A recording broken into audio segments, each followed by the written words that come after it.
اور تینوں دفعہ it did not work out well. اچھا، ایک دفعہ جب لگا تو وہ لیفٹیننٹ جنرل جاوید ناصر کو لگایا، اور جب اس کے بعد ان کو ہٹایا گیا تو آپ نے آن دا ریکارڈ کہا کہ اٹ واز ڈیکلن والش کا بھی میں پڑھ رہی تھی انٹرویو، آپ نے ان سے کہا کہ when I took over it was known as the rogue agency and it was I had to do a clean up job.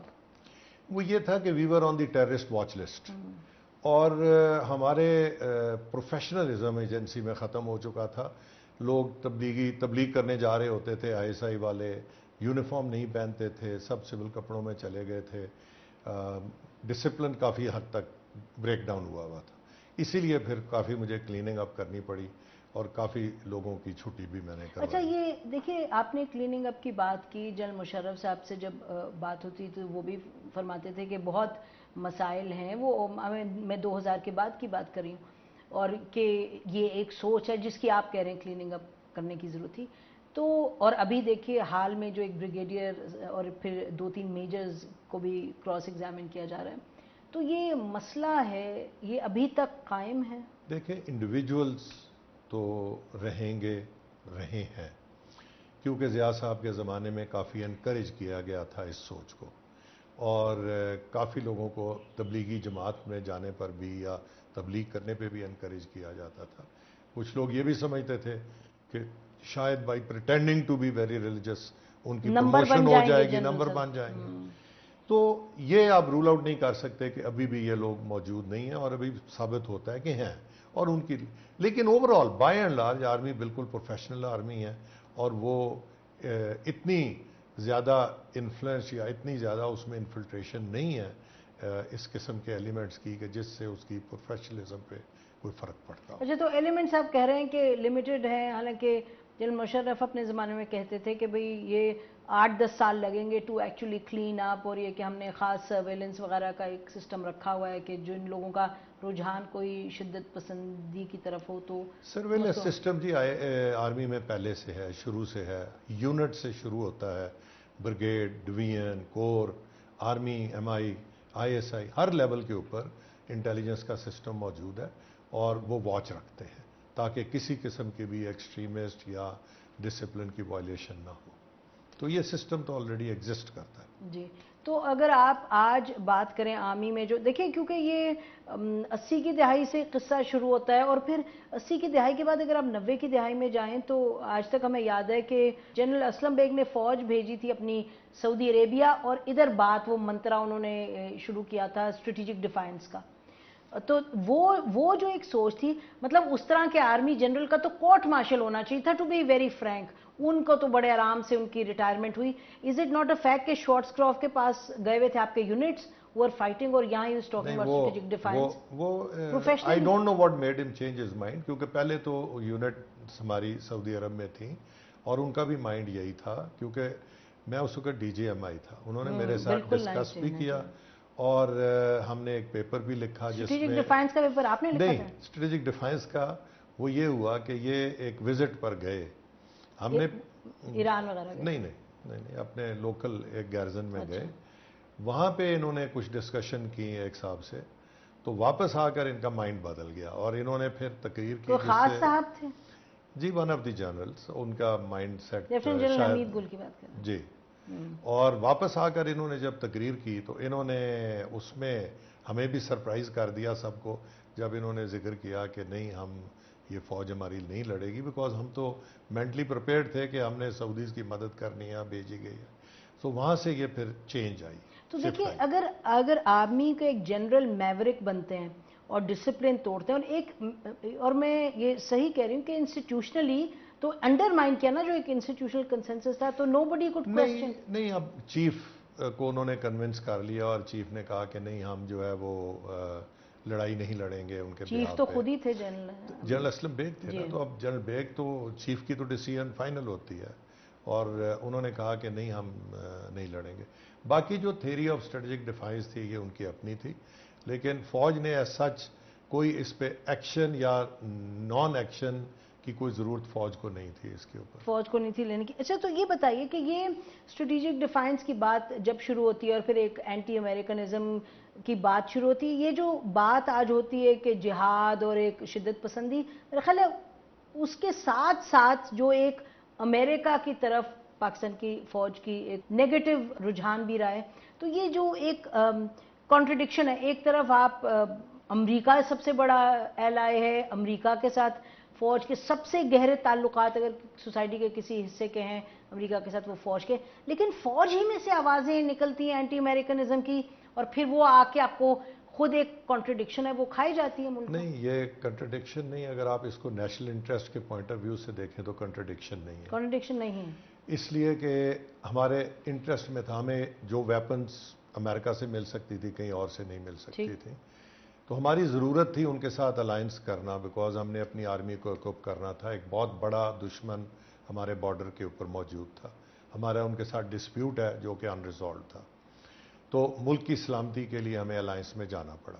لیکن امریکن جو ٹریک ریکارڈ ہے وہ بٹریل کا ہے, ہمیں ہر دفعہ انہوں نے بٹرے کیا, ہمیں انہوں نے لرچ میں چھوڑا. امریکن ہی کو اگر نہیں, وہ دیکھیں نا, اب وہ ہمیں اپنے مقصد کے لیے استعمال کرتے ہیں, ہم ان کو اپنے مقصد کے لیے استعمال کرتے ہیں. لیٹس بی فرینک, وہ بھی ہمیں کہتے ہیں کہ جی انریلائبل ہیں, انٹرسٹ وردی ہیں, لیکن اس کے باوجود ہمیں وہ پیسے بھی دیتے ہیں. پاکستانی ساؤنڈ لائک جلٹڈ لورز, امریکہ تو اپنا کرتا اور چلے جاتے ہیں. نہیں, تو ہمیں بھی تو دیکھیں نا, ہمیں بھی جو چاہیے ہوتا ہے امریکہ سے ہم بھی لیتے ہیں, اور اپنی ہم ڈیسیژن پر قائم رہتے ہیں. اگر ہم نے ٹوٹلی ان کی ڈیسیژن ماننی ہوتی تو نارتھ وزیرستان میں کب کا آفینسو جو ہے وہ جا چکا ہوتا, ہم شاید اور بھی بہت کچھ کر چکے ہوتے, شاید عراق میں فوج بھی بھیج بیٹھے ہوتے.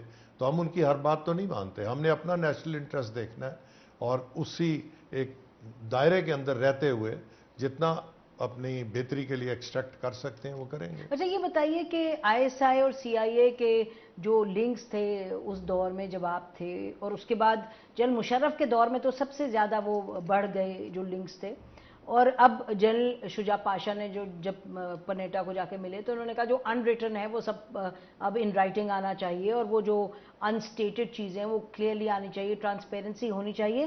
تو یہ جو ایک ٹرانزیشن ہے, آپ کا خیال ہے کہ ہم اس ٹرانزیشن سے اس کو کر پائیں گے ٹھیک طریقے سے؟ یہ جی وقتاً فوقتاً ہوتا رہا. دیکھیں جب افغان وار چل رہی تھی تو ہمارے بڑے کلوز لنکس تھے کیونکہ ہم مل کے کام کر رہے تھے. اس کے بعد جب انہوں نے ہم پہ سینکشنز لگا دی, پریسلر امینڈمنٹ ان ایکشن آ گئی, تو پھر پاکستان راندہ درگاہ تھا, ہر طرح کی چیز ہم پر ڈینائیڈ تھی, اور روز امریکن ڈیلیگیشن پہنچ جاتے تھے ہمارے نیوکلیر پروگرام کے بارے میں ہمیں پریشرائز کرنے. ان دنوں میں بھی ہمارے سی آئی اے کے ساتھ لنکس ضرور تھے, لیکن پھر وہ لنکس وہ نہیں تھے جو پہلے تھے. اب سی آئی اے ہمارے سے آتی تھی چیزوں کی ڈیمانڈ کرنے, ہماری یہ چیز واپس کریں, وہ واپس کریں جو انہوں نے پہلے, اور ہم کہتے تھے ان کو کہ وہ افغان وار میں ختم ہو گئی ہے, اب ہمارے پاس نہیں ہے. تو اس قسم کے ہماری ریلیشن شپ ہوگی. لیکن اس دوران بھی اگرچہ نارمل ریلیشن شپ پھر بھی تھی, لیکن ٹرسٹ نہ وہ ہمیں کرتے تھے نہ ہم ان کو کرتے تھے. تو یہ جو ٹرسٹ کا ایبسنس ہے, جو فقدان ہے, آپ یہ کہیں گے کہ شروع سے اس ریلیشن شپ میں یہ ہمیشہ ہوتا ہے. کوئی بھی انٹیلیجنس ایجنسی کسی دوسری انٹیلیجنس ایجنسی کو ٹرسٹ ٹوٹلی نہیں کرتی. آپ نے اپنا انٹرسٹ سیف گارڈ. اور اس میں آپ کو یہ بتا دوں کہ ان دنوں میں بھی ہم نے ایک سی آئی اے کے آدمی کو پکڑا 94 میں, جو کہ سبورٹ کر رہا تھا ہماری فوج کے اندر کچھ لوگوں کو پیسے دے کے, کوشش کر رہا تھا ہماری سیکرٹس پتہ کرنے,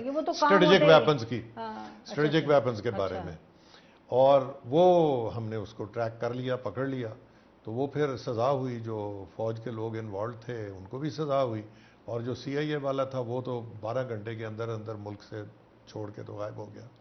تو ریلیشن شپ میں آپ کہہ رہے ہیں نہیں, بٹ تو یہ چیز چلتی ہے, لیکن براڈلی پاکستان امریکہ کے تعلقات جو ہیں سی آئی اے آئی ایس آئی سے ہٹ کر کے بھی ایک ڈسٹرسٹ تو ہے اس ریلیشن شپ کا, وہ بھی جی ہے, اس لیے کہ ان کے اپنے نیشنل انٹرسٹ ہیں, ہمارے نیشنل انٹرسٹ ہیں, اور وہ ٹوٹلی کوئنسائڈ نہیں کرتے. اور آپ کہہ رہے ہیں کانفلکٹ آف انٹرسٹ موجود ہے دونوں میں.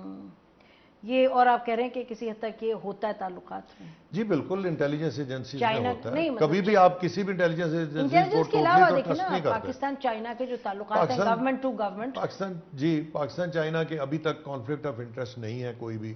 اس لیے ہمارے بڑے اچھے تعلقات ہیں. کل کو اگر کوئی ایسی کانفلکٹ پیدا ہو جاتی ہے جہاں ہم سمجھتے ہیں کہ ہمارے نیشنل انٹرسٹ کے خلاف وہ کوئی بات کر رہے ہیں تو نیچرلی پھر سچویشن مختلف ہو جائے گی. ناظرین اس پوائنٹ پہ بریک لیتے ہیں, بریک کے بعد پھر آپ کی خدمت میں حاضر ہوں گے اور بات کریں گے کہ جو آرمی ہے اس کے اندرون خانہ جو چیلنجز ہیں ملک کے اندر, جو سوال اٹھ رہے ہیں آرمی اور آئی ایس آئی کے حوالے سے, اس پر گفتگو کو جاری رکھیں گے بریک کے بعد.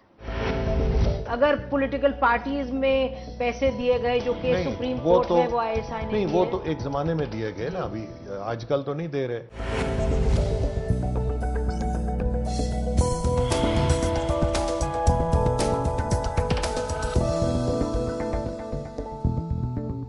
ویلکم بیک ناظرین گفتگو کر رہے ہیں ہم لیفٹیننٹ جنرل ریٹائرڈ جاوید اشرف قاضی صاحب سے. بات ہم ان سے کریں پاکستان کی آرمی کے بارے میں. جنرل صاحب, جو آرمی کا ایک موٹو ہے ایمان تقوی جہاد فی سبیل اللہ, یہ کب سے ہے؟ جی, یہ جنرل ضیاء صاحب نے فوج کو دیا تھا, کیونکہ اس سے پہلے ہم صرف ایک ہی موٹو ہوتا تھا, unity faith discipline, Quaid Azam کا. پھر ضیاء صاحب نے کہا کہ نہیں, فوج کے لیے ایک علیحدہ بھی ہونا چاہیے, تو انہوں نے یہ دیا ایمان تقوی جہاد فی سبیل اللہ, اور اس کو تمام یونٹس میں انہوں نے لکھوایا اور اس کو رائج کیا. اچھا, ترانے جو ہوتے ہیں جو ہم نے سنے ہمیشہ سے, اور جب مارچ پاسٹ ہوتا تھا وہ اللہ اکبر وغیرہ سارے, تو وہ دیٹ واز آلویز دیر. یہ جو جہاد فی سبیل اللہ, اس کی ضرورت کیوں محسوس ہوئی؟ بس وہ یہ ایمفسائز کرنا چاہتے تھے کہ جی ہمارا, جس طرح انہوں نے, اگر آپ ایک زیادہ تھوڑا ڈیپ اس میں جائیں تو ایک ڈیبیٹ تھی کہ پاکستانی نیشنلزم یا اسلامزم, اور انہوں نے پاکستانی نیشنلزم کو بالکل ختم کیا, اور جس کا ہمیں نقصان ہو رہا ہے کیونکہ اس کی وجہ سے پھر پروونشلزم فرنٹ پہ آ گیا, اور ایک پین اسلامزم یا اسلامک امہ کا کانسیپٹ انہوں نے رائج کیا. تو اس اسلامک امہ میں الٹیمیٹلی تو پاکستان ہی ایک چیمپئن کھڑا رہ گیا, بیکاز باقی اسلامک ملک تو اس کی پرواہ نہیں کرتے اس کانسیپٹ کی. لیکن ان کا یہ خیال تھا, اور اس لیے انہوں نے اس کو بہت پش کیا, اور ایمان تقوی بھی بیسیکلی گڈ مسلم بنانا ہے, اور جہاد فی سبیل اللہ مینز کہ جی کانسیپٹ آف جہاد.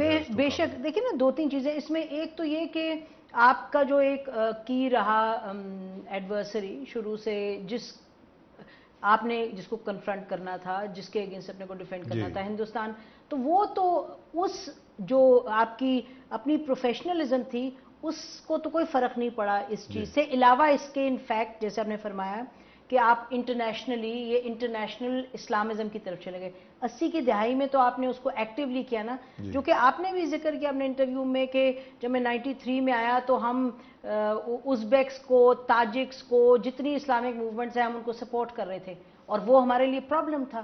تو وہ جو ایک سوچ پاکستان کی فوج کے سپاہی کے ذہن میں ڈالی گئی, اور ذہن سے زیادہ دل میں بھی ڈالی گئی نا جی, تو آج کے دور میں جب آپ نے you have to be inward looking, اپنے آپ کو اسٹرینتھن کرنا ہے, تو پھر یہ ایک قسم کا تضاد ایک فوجی کے ذہن میں اور دل میں بھی آتا ہوگا, اس کو کس طرح؟ نہیں, اب تو یہ بات میرے خیال میں بڑی کلیئر ہو چکی ہے کہ ہمیں اگر سروائیو کرنا ہے, اگر ہم نے زندہ رہنا ہے, باعزت زندہ رہنا ہے اور ترقی کرنی ہے, تو پاکستان ہی سب کچھ ہے ہمارے لیے.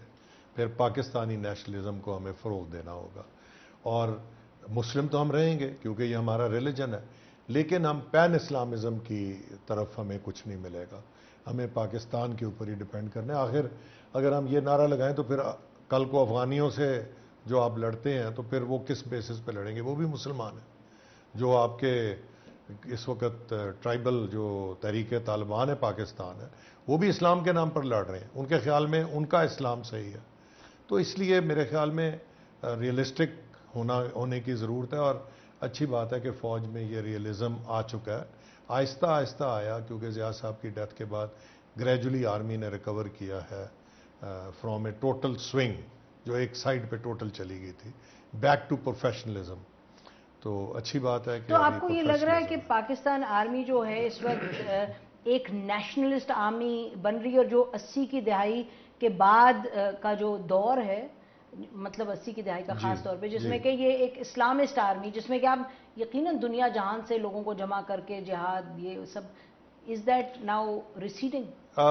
اس میں جی یو ول بی سرپرائز کہ یہ سوات اور ساؤتھ وزیرستان آپریشنز نے بڑا فرق ڈالا ہے, کیونکہ ہمارے لوور رینکس وہ جو ہمارے کچھ لوگ ٹی وی پہ اور چینلز پہ کہتے پھرتے ہیں ہماری جنگ نہیں ہے، یہ تو امریکہ کی جنگ ہے، فلاں ہے، تو ہمارے جو فوجی سوات اور ساؤتھ وزیرستان میں جنگ کر کے آئے ہیں اب وہ فلی کنونسڈ ہیں کہ یہ ہماری جنگ ہے، آپ اور وہ دیکھ ہماری جنگ ہے 100%۔ آپ یہ بتائیے جو یہ آرگیومنٹ ہوتی ہے کہ جی امریکہ آیا 2001 میں یہاں، اس کے بعد سوسائڈ بامبنگ ہوئی، یہ سب امریکہ ہے، it is nothing to do with us, اس کو کیسے کاؤنٹر کریں گے آپ؟ نہیں دیکھیں، جہاں تک جہادی تنظیموں کا تعلق ہے، ہم نے 9/11 سے پہلے ان پہ بین لگا دیا تھا، کیونکہ یہ فساد تو ملک میں پھیل رہا تھا۔ اصل میں تو نہیں بین لگایا تھا، نہیں کچھ پہ لگ گیا تھا، کچھ پہ بعد میں لگا۔ سیکٹیرین جو ہیں وہ کلنگ، ان پہ سیکٹیرین کلنگ دیکھیں بین تو لگایا تھا انہوں نے، لیکن امپلیمنٹیشن ہماری بڑی پور ہے، ہمارا پولیسنگ بڑی پور ہے، ابھی بھی پور ہے، میں مانتا ہوں، وہ پولیس کا کام ہے، جو اپارا میں لگاتے ہیں پولیس کا کام ہے، پولیس کو کرنا چاہیے۔ پولیس کا کام ہے، لگتا ہے ایجنسیز کہیں نہیں، بیہائنڈ دی سین ایجنسیز میں سپورٹ بھی بھی کرتی ہیں؟ دیکھیں نہیں، کبھی نہیں کرتی، نیور نیور ایجنسیز نے کبھی سپاہی صحابہ یا لشکر جنگوی یا ان لوگوں کو support. L E T is totally in a different line, L E T is in a different line. L E T ایک زمانے میں حرکت الانصار تھی اور یہ صرف کشمیر میں لڑتی تھی، یہ جب بین لگا تو اٹس سپلٹ انٹو ٹو، ایک جماعت الدعوہ بن گئی، ایک ایل ای ٹی بن گئی۔ جماعت الدعوہ جو ہے انہوں نے زلزلے میں اور فلڈز میں بہت اچھا کام کیا۔ ایل ای ٹی جو ہے وہ لوگ ہیں جو کہ بامبے میں جنہوں نے جا کر ابھی انوالو ہو گئے جی، اور جو کہ ابھی وہ لکھوی وغیرہ دے آر انڈر اریسٹ اور ان کا ٹرائل ہو رہا ہے۔ لیکن آئی ایس آئی نے ان کے ساتھ جب سے یہ بین ہوئے ہیں رابطے اپنے توڑ لیے تھے۔ اب یہ جو چیز سمجھنے کی ہے وہ یہ ہے کہ آئی ایس آئی کا رول مینلی انٹرنل نہیں ہے، ہر چیز کا ہم آئی ایس آئی سے جواب دہی مانگتے ہیں، آئی ایس آئی کا رول ایکسٹرنل ہے، جن کا ایکچوئل انٹرنل رول ہے ان کو پوچھتا ہی کوئی نہیں، ان کا نام ہی کہیں نہیں آتا۔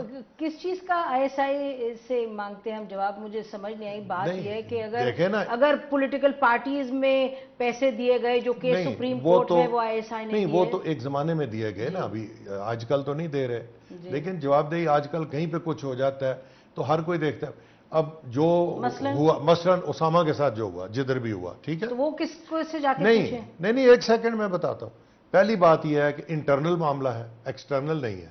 انٹرنل کی ذمہ داری مینلی کس کی ہے؟ لا اینڈ آرڈر پہ mainly it is police and the police کی intelligence agencies which is special branch and C I D, ٹھیک ہے جی، مینلی ذمہ داری ان کی ہوتی ہے۔ اگر سول ایریا میں کوئی بھی آتا ہے، کوئی کچھ کرتا ہے، کوئی آدمی وہاں پہ رہ رہا ہے، ان کی پہلی ذمہ داری تھی پوچھ گچھ کرنا۔ یہ پاکستان کی بات ہو رہی ہے، اس پاکستان میں سر پلیز آپ کون سی پولیس کی بات، کتنی ایکوئپ پولیس؟ اگر وہ نہیں کرتے تو یہ ان کی نااہلیت ہے، لیکن سر لیکن بیسک رسپانسبلٹی کی میں بات کر رہا ہوں۔ پر نظر رکھنا، اس کا ٹریک کرنا، یا جو بھی اس حوالے سے انٹیلیجنس از ناٹ پولیس، وہ تو آئی ایس آئی ہے۔ اسامہ کی نہیں، لیکن کسی محلے میں، کسی شہر میں نہیں ہم تو بات کر رہے ہیں نہیں، وہ اس لیے کہ اسامہ کا پتہ نہیں تھا نا، لیکن اس محلے میں اگر کوئی ایک اسٹرینجر آ کر رہا ہے تو یہ لوکل تھانے دار کا کام تھا کہ چیک کرنا کہ ادھر کون آیا ہے۔ آئی ایس آئی تو تب ایکشن میں آتی ہے۔ میں آپ کو بتاؤں صحیح بات ہے کہ مجھے یہ آپ شاید ٹیکنیکلی بات ٹھیک کریں، ان پریکٹس آپ کو پتا ہے کہ آج کس کے پاس زیادہ انفارمیشن ہوتی ہے، پولیس کا لیول کیا ہے، اور کاکول اکیڈمی کے اراؤنڈ کس کی ذمہ داری زیادہ بنتی ہے؟ کسی کی بھی ذمہ داری نہیں بنتی۔ کاکول اکیڈمی سے یہ ایک ولیج ہے، میں تو کاکول میں رہا ہوں، اور ولیج میں اتنا یہ ولیج ہے 2 کلومیٹر کے فاصلے پر، ٹھیک ہے جی، وہاں پر ایک گھر ایک آدمی آ کر پٹھان آ کر ایک بنا، جس کو کہتے تھے نارتھ وزیرستان کا گھر، نہیں جس کا بھی ہے، وہ پٹھان آ کر انہوں نے کہا جی ہم وہاں پہ لوکل، اگر آپ وہ گاؤں والوں سے پوچھیں وہ کہتے ہیں کہ جی یہ سمگلر بھائی تھے، یہ وہاں سے بھاگ کر آئے تھے دشمنی کی وجہ سے، اور انہوں نے یہاں آ کے گھر بنایا اور بڑا اچھا چندہ دیتے تھے، مسجد میں بھی دیتے تھے، غریبوں کی مدد کرتے تھے۔ سی آئی اے نے سیف ہاؤس آپ کے اپنے میجرز نے بتایا کہ یہاں کیا ایکٹیویٹی ہو رہی تھی؟ نہیں وہ دیکھیں، نہیں تھوڑا سا نہیں، آپ بلیو بھی کسی کو کبھی کر لیا کریں، وہی میں نے کہا ہر چیز کو ڈسبلیو نہ کریں۔ بات یہ ہے کہ امریکنز کو تو ایک لیڈ ملی گوانٹانامو بے سے، انہوں نے اس کو کوائٹلی فالو کیا، آئی ایس آئی کو نہیں بتایا، ٹھیک ہے۔ آئی ایس آئی کا فیلئر صرف اس حد تک آپ کہہ سکتے ہیں کہ انہوں نے دے فیل ٹو ٹریس اسامہ، آلرائٹ، ٹھیک ہے، یہ فیلئر ہے، کر لیتے، لیکن جہاں 99 سکسیسز ہوتی ہیں ایک فیلئر ہو جائے۔ ہم نے دی تھی یا انہوں نے؟ ہم نے فون کال کی تو ہم نے ان کو نہیں ہم نے فون کال کی دی، کریڈٹ تو دیا ہمیں، لیکن انہوں نے اس کی آئیڈینٹی کوریئر کی ان کو گوانٹانامو بے سے ملی. اچھا وہ انٹیروگیشن سے ان کو ملی کہ یہ کوریئر کا نام تو احمد الکویتی تھا. تو یہ آئی ایس آئی کی نظر میں ابھی تک یہ نہیں تھا کہ یہ کوئی پاکستانی ہے. یہ ان کو وہاں سے پتا چلا کہ احمد الکویتی کی اصل شناخت یہ ہے، یہ آدمی ہے. تو وہ پھر اس کے بعد سی آئی اے نے آئی ایس آئی کو نہیں بتایا اور کوائٹلی اس لیڈ کو فالو کیا اور وہ پہنچ گئے وہاں تک. ٹھیک ہے، تو اس حد تک آپ آئی ایس آئی کو بلیم کر سکتی ہیں، لیکن اس سے زیادہ نہیں. اور آئی بی کا تو نام ہی کوئی نہیں لیتا، جن کی ذمہ داری ایکچوئل ہے، پرائمری ذمہ داری ہے انٹرنل انٹیلیجنس، اس کا تو آج تک میں نے نام ہی نہیں سنا. نہیں اب دیکھیں نا، یہ اگر یہ بیہائنڈ دی سین آپ لوگوں نے کیا نا، کیونکہ آپ ہر وقت آئی ایس آئی کو ٹارگٹ کرتے ہیں. جی آئی ایس آئی اتنی ایکٹیو ہے، اتنی ایکٹیو ہے تو آپ کبھی کریڈٹ بھی ان کو دے دیا کریں. پھر آپ تو کریڈٹ دینا، اچھی چیز پہ کو کریڈٹ دینا آپ سمجھتے مناسب ہے؟ نہیں، پر مطلب ہم آگے کہیں آئی ایس آئی نے بڑا اچھا کیا، وہاں انہوں نے جا کے کووڈ، اور یہ چاہ رہے ہیں. اگر آپ کے ذہن میں یہ چیز ہے کہ ہاں ہماری ایک کووڈ یہ ایجنسی اچھا کام بھی کرتی ہے، اور یہ فیکٹ ہے کہ 9 آؤٹ آف 10 ٹائمز انہوں نے آپ کے ٹیررسٹ اٹیکس بچائے ہیں، انہوں نے ارلی وارننگ دے کر اس کو پری ایمپٹ کیا. ایک آدمی جہاں وہ فیلئر ہو جاتا ہے تو ہم اس کو ہمیشہ دیکھیے بلیم آئی کرتے ایس آئی ہیں. کیوں آتی ہے جن صاحب ڈیبیٹ میں آخر، اور دنیا کی اپنی ایجنسیز؟ آپ نے خود ہی کہا کہ صرف آئی ایس آئی ایکٹیو ہے، باقی اتنی ایکٹیو نہیں ہے ملک میں. نہیں میرا مطلب نہیں، وہ تو جو سیکیورٹی کے حوالے سے یہ تو مانیں گے نا آپ، the most well equipped, the most well funded, most well oiled, most well manned, یہی ہے نا جی. ویل رن، ویل چلیے وہ تو آپ کہیں گے، آپ کا یو مسٹ سے دس. باقی ویل فنڈڈ کی بات جو ہے وہ ذرا آپ بجٹ اٹھا کے دیکھ لیں، آپ آئی بی کا بھی اور آئی ایس آئی کا بھی. آئی ایس آئی کا بجٹ وہ کون سا دن ہوگا جب پاکستان میں کسی کو آئی ایس آئی کے منسٹری آف ڈیفنس سے پوچھ لیں، منسٹری آف ڈیفنس کے تھرو منسٹری آف ڈیفنس کا تو پتہ کسی کو پتہ ہی نہیں. Defence we get the budget through the Ministry of Defence. اب جہاں تک آئی ایس آئی کے پرومیننٹ ہونے کا تعلق ہے، if I get up from here اور منسٹری آف ڈیفنس کے پاس ہم جائیں اور کہیں، they will not give you، اس لیے کہ کوئی بھی کسی انٹیلیجنس ایجنسی کا بجٹ آپ کو کسی ملک کی کسی انٹیلیجنس نہیں ڈسکلوز کرتے. آپ کو خیال ہے سی آئی اے کا بجٹ پتا ہے ان کو؟ سی آئی اے کا بجٹ جو سی آئی اے کا باس ہے، اس کے علاوہ سی آئی اے جو امریکن پریزیڈنٹ ہے اس کو تو پتا ہوتا ہے. اس کو پتا ہے نا، اور یہاں پہ ہمارے پرائم منسٹر کو پتا ہوتا ہے. پتا ہوتا ہے، بالکل پتا ہوتا ہے. یہ جو اوور سائٹ کمیٹیز ہے، اوور سائٹ کا جو رول ہے یہاں تو بڑا ویک. نہیں، اوور سائٹ کا ویک اس لیے ہے کہ پہلے تو تھا ہی کوئی نہیں، یہ اب کچھ تھوڑا سا ایکٹیو ہوا ہے، اور وہ کیونکہ ہونے نہیں دیتے نا ایسا. نہیں، ایسی کوئی بات نہیں ہے. ہم نے اپنی ڈیفنس کمیٹی میں چیئرمین ہوں ڈیفنس کمیٹی کا، ہم نے ڈی جی آئی ایس آئی کو اپنی کمیٹی میں سمن کیا، بلایا، اس سے پوری بریفنگ لی آئی ایس آئی کی کمپلیٹ ڈیٹیلز پر. لیکن کچھ چیزیں ہیں جو کہ which are not supposed to be told, جس میں یہ this is one of them. Secret fund پھر سیکرٹ تو نہ ہوا نا اگر if it is disclosed to everybody. نہیں ہم تو کہہ رہے ہیں اوور سائٹ کمیٹی، یہ تو نہیں ہم کہہ رہے کہ آپ ہر ایک کو ڈسکلوز کریں، لیکن آپ جو اوور سائٹ کمیٹی یہاں تو ایک ریزسٹنس رہی ہے نا ہمیشہ جب بات ہوتی ہے. نہیں، کوئی ریزسٹنس نہیں. ہم نے جس کو بھی سمن کیا اپنی کمیٹی میں وہ آئے ہیں، اور ہم نے بریفنگز لیے ہیں فرام آل دی چیفز، اور ان کو کوشچننگ کی ہے باقاعدہ کمیٹی نے. ہم نے جو ہے وہ آئی ایس آئی کو بھی، بلکہ ڈی جی آئی ایس آئی کو تو خود ہم نے کمیٹی روم میں بلایا، باقی چیفز کو ہم نے کال آن کیا اور پھر ان کے ساتھ 1 گھنٹے کا سیشن لگایا. ناظرین اب ہم بریک پر جاتے ہیں، بریک کے بعد آپ کی خدمت میں حاضر ہوں گے، ہمارے ساتھ رہیے، اس گفتگو کو ہم جاری رکھیں گے. مطلب ڈیفنس منسٹر کو کوئی نہیں جانتا، آرمی چیف کو، وہ تو انیملیز ہے نا ہمارے سسٹم میں. جی لیکن ویسے by the way federal secretary grade 22 ہوتا ہے.